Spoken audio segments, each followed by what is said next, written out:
laughing. We were laughing in the sense like, I can't believe it. I picked them to win Game 7. There's no way I thought they were going to lose. Our whole mind was, we got to beat the Clippers. We want the Clippers. They wanted us.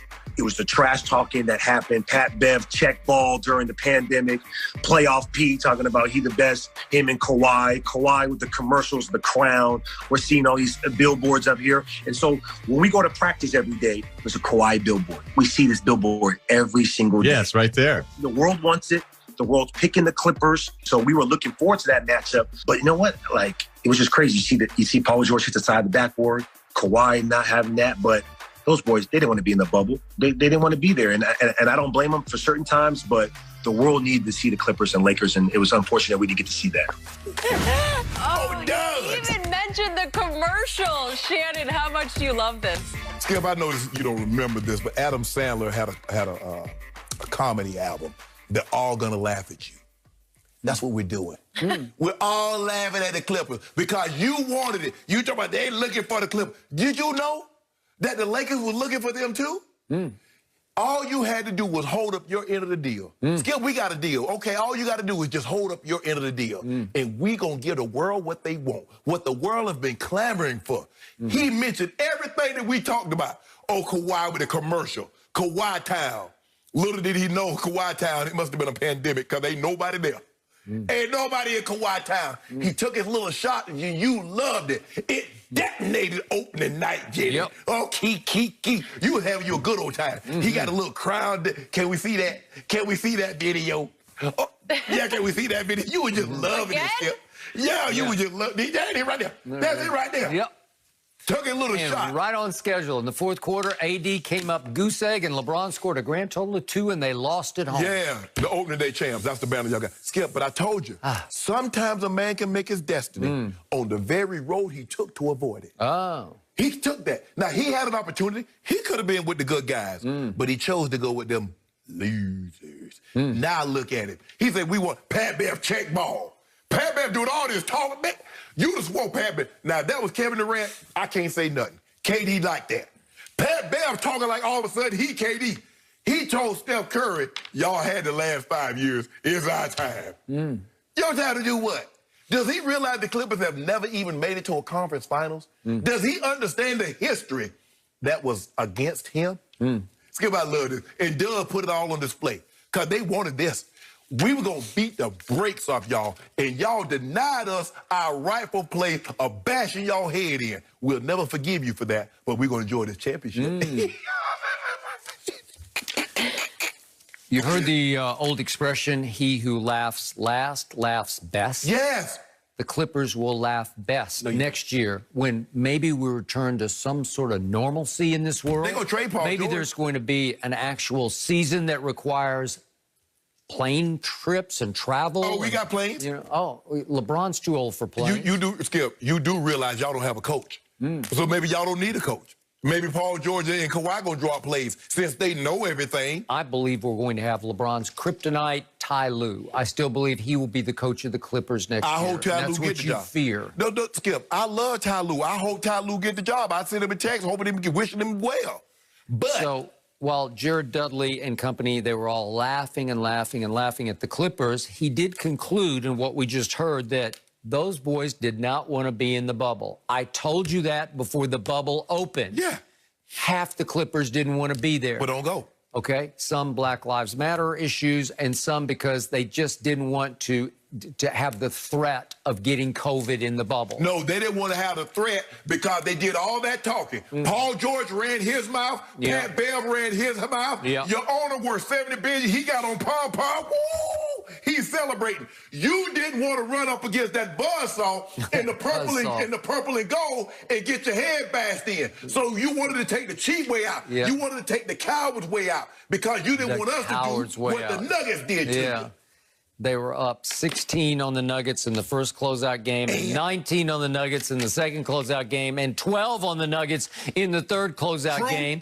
And Vegas and the odds makers kept saying, the Clippers are way better. They're 8.5, 9-point favorite over the Nuggets. And then all of a sudden the Nuggets get to the Lakers, and it's only 6 points every night because the odds makers had already picked the Clippers to win it all. You got every break you'll ever get. Y'all got the same break. You got a pandemic championship. Y'all got the same break. Yep. You got the same break that we got. Pandemic. Y'all got the same break we got. Did you not. had 5 months off for a guy, because your 2 guys had off-season surgery. Them bulky knees and them bum shoulders. Paul George couldn't even put his hands up over his head. Your Lakers got to beat a team in the finals that was the 5th seed in the East, that was playing 3 rookies high minutes, and whose leading playoff scorer, Dragic, got hurt in game 1, as did their heart and soul player, Bam, gone in game 1. And you're over there keying about your championship? Whoa. You should be ashamed of it. What you should... You got the cubic zirconium championship, which is why I gave you the ring. That's okay. But here's the thing, proudly. Skip. You guys shouldn't even got past the first round. If they hadn't thrown, if Kane Fitzgerald, I remember like yesterday, had to throw a Porzingis out, and he knocked you down, Jamal Murray. Okay, you didn't want to be there, but you're there now, Skip. There's sometimes, you know, Skip, sometimes you ever, I know Ernestine have drug you to certain events. You didn't want to be there. But once you were there, you had your good old time. You made the most of it. You're in the bubble. Make the most of it. Yeah. LeBron, end of year 17, got 5 months off to go to the bubble and say, I'm going to go steal me a ring. Ain't no steal. Cubic zirconium as it might be.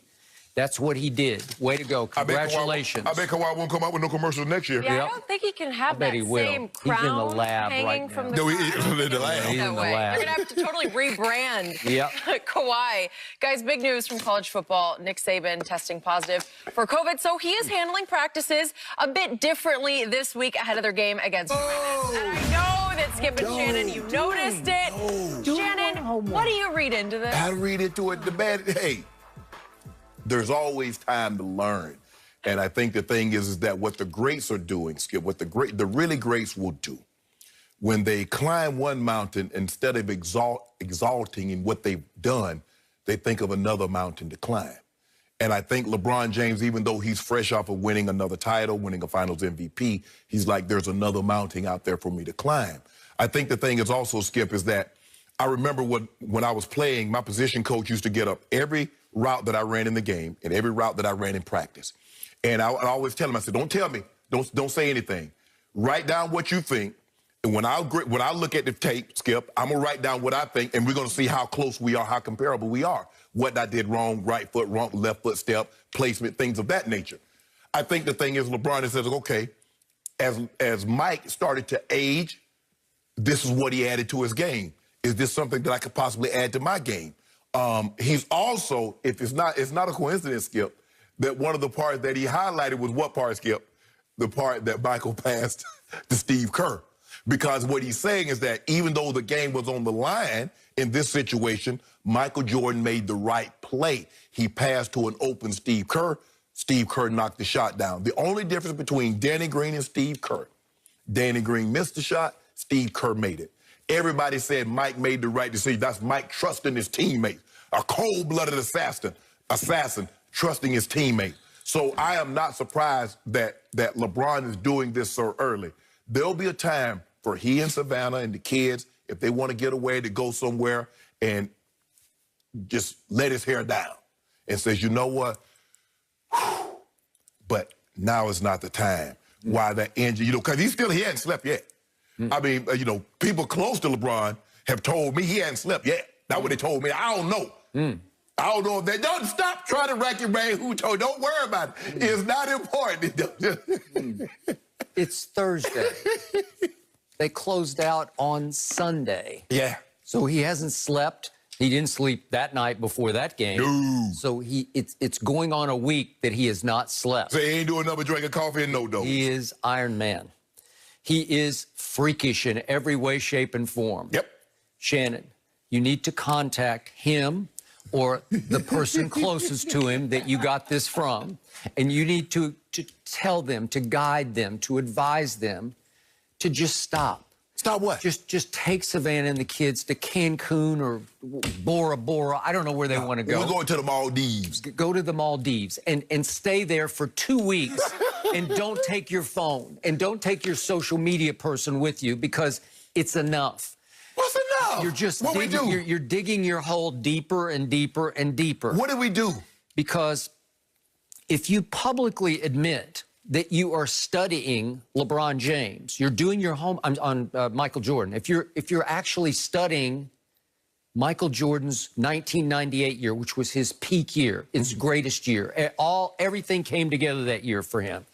Then you were admitting publicly. Oh, you think that was Michael's greatest year? 1998 was his greatest season? All around. Yeah, it was. Defense, offense. I don't know about that one, Skip. Ingenuity, creativity, experience, seeing it before it happened.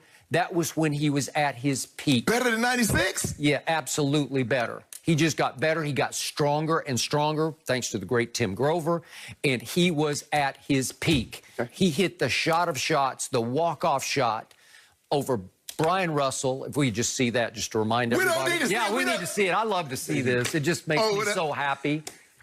Oh, wait, he stole the ball from Karl Malone. He stole the ball and initiated the final play. Dennis Rodman bicycle built for two. And then a little push off, but that's how the game was played. And then he just ripped it as clean as you can rip it and held the pose. And you can't see it in this shot, but poor Scottie Pippen is over on the wing saying, I'm open. And he was wide open. He was Danny Green open for a three. I'm open. Kind of like LeBron held that pose. He was holding that pose against the Nuggets and the Blazers. The Nuggets. I remember LeBron hiding against the Nuggets on the last shot in Game 2. He hid because he was one of 6.